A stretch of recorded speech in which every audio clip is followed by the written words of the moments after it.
नमस्कार, मी प्रियांका पाटील। आपण पाहत आहात राष्ट्रीय लोकराज्य न्यूज, निर्भीड बातम्यांचे व्यासपीठ। आज आपण दिवसभरामध्ये घडणाऱ्या घडामोडींवर नजर टाकूया।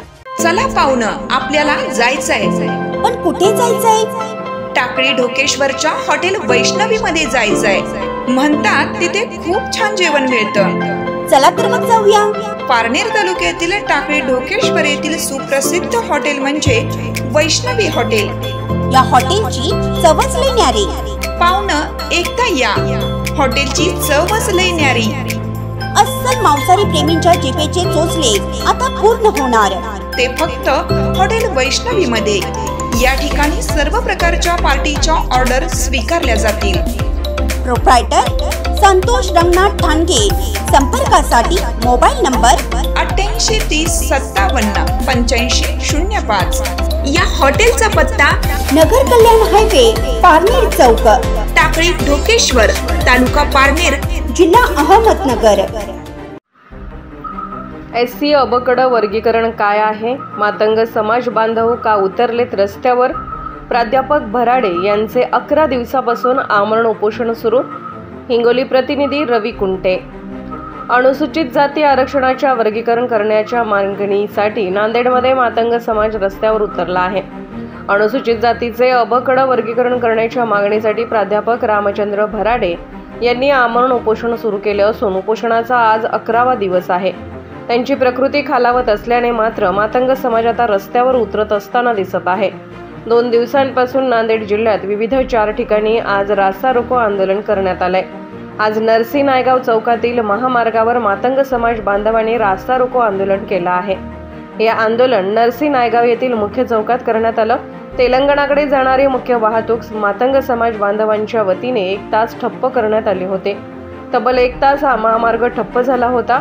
अनुसूचित जातीचे वर्गीकरण तात्काळ करावे अशी मागणी यावेळी आंदोलनकर्त्यांनी कार्यकर्त्यांनी यावेळी केली आहे। तर पाहूयात सविस्तर वृत्त काय म्हणालेत मातंग बांधव आपल्या राष्ट्रीय लोकराज्य न्यूज चॅनलवर।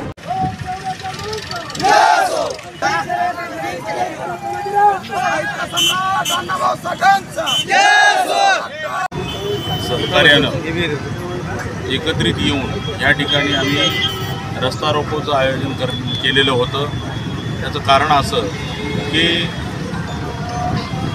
लोकस्वराज्य आंदोलनाचे संस्थापक प्राध्यापक रामचंद्रजी भराडे हे गेल्या 11-12 दिवसापासून माननीय जिल्हाधिकारी नांदेड कार्यालयाच्या समोर आमरण उपोषणास बसलेले आहे।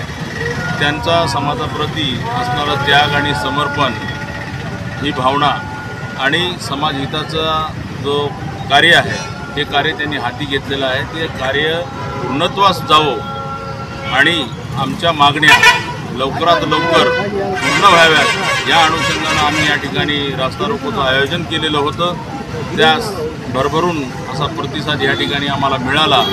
त्याचबरोबर या रास्ता रोको आंदोलनाच्या माध्यमातून सरकारला आम्हाला हेच सांगायचं आहे की आमच्या नेत्याला जर काही बरे वाईट झाले तर याचे परिणाम सरकारला भोगावे लागतील, त्याची किंमत त्यांना चुकवावी लागेल।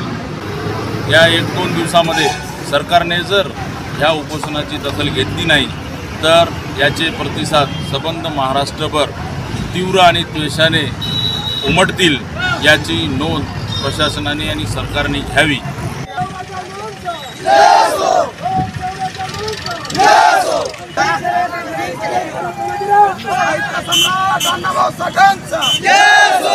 प्रतिनिधी रवी कुंटेसह ब्युरो रिपोर्ट नांदेड।